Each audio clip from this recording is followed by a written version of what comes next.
Hey, beautiful people, it's Missy here. I hope your week is off to a wonderful start. I just wanted to come on right now because I feel really compelled to share a message with you guys in this collective.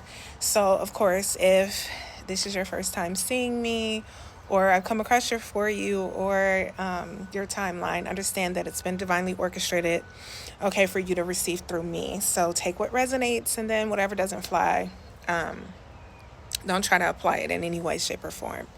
But, one of the things I wanted to say to this collective is that just because you decide to change your mind, just because you decide to go in a different direction or pivot away from what you are at present focused on, it doesn't make you a failure, honey. In fact, it makes you brave, it makes you courageous.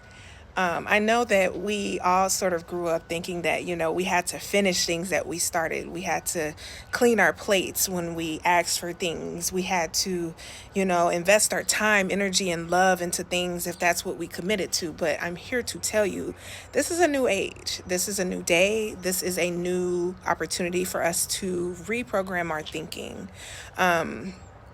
You know, Part of the journey that we're on to spiritually awaken ourselves even further than we already have is to understand and have a sort of deeper understanding of ourselves that is going to require us to do away with and really stop bargaining with the limits, well, the belief systems in the past that have had us thinking in a limited fashion. Thank you, Spirit. I my entire life have considered myself to be a lover, and that term has taken on so many different definitions in this lifetime and beyond in the spiritual realm. But I do know that my capacity for love has expanded on a whole other playing field in these last couple years. And one of the things that I've come to fathom is that, sometimes you're going to have to walk away from love. You're going to have to walk away from your concept of love, more so to speak. Because the problem with that is that you get so limited in how you define that thing that you can't see it any other way. And when it doesn't present itself in that way, it can be disappointing. It can be stagnating. It can even tower the hell out of you, where your entire foundation is, if not shaken, will fall. And so, I had this teacher, I'll never forget her in the seventh grade. Her name was Miss Met, and she was my English literature teacher. And, I've always been an overachiever, and I'd read all these books.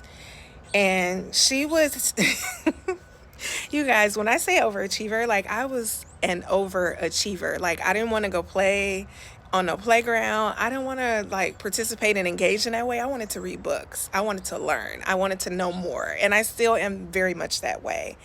But sometimes you have to recognize that your ability to discern when a thing is no longer for you or when it's no longer for you in this time and setting, that's like a superpower, right? It's not a failure, it's a power of yours. It's self awareness, if you will.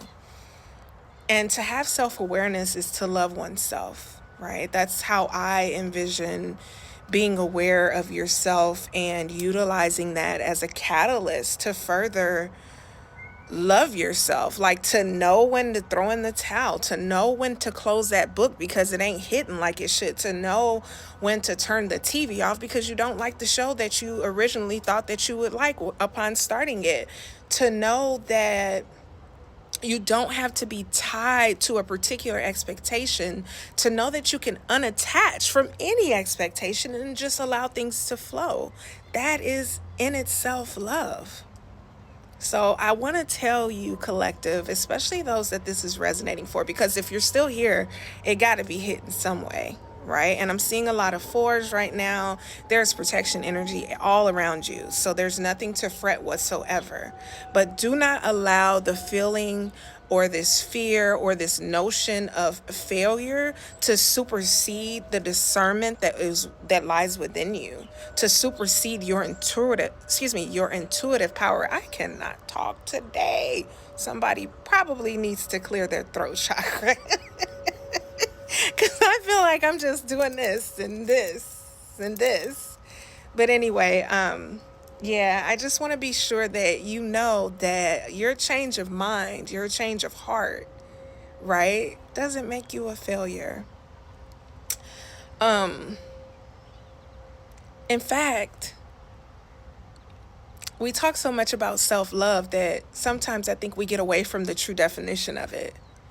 Your ability to choose yourself to say, no, I've had enough, or no, this isn't working for me, or you know what, I thought it might be, but nah, I think I'm okay. I think I'm gonna be okay. That, in essence, is choosing yourself. And when you choose yourself, you are what collective? You're actually loving yourself. And that is such a beautiful thing. It is truly a magnificent thing. And for many of you, that is your power. That is your power position. And that is your true purpose on this earth and beyond, is to continue to grow love for yourself so that you can not only attract love, but you can heal through your love, right? So don't commit yourself to another thing for another moment that is no longer working for you. Sometimes you really do have to put you first. Matter of fact, let me correct that. You really do have to put you first all of the time. Okay. And there is nothing wrong with that. There's nothing selfish about that. There's nothing in this world that should stop you from choosing yourself first. Because when you can choose yourself first, you can make choices that are going to align with your highest self, that are going to make sense for yourself, your community, your family, and everyone around you. And guess what? Not only will you benefit from it, but everyone else will as well. All right, 444 on my clock. I love you guys. I hope you're having a magnificent day no matter when you see this. It was intended to reach you because there was something in here that you needed to see. Okay? Until next time.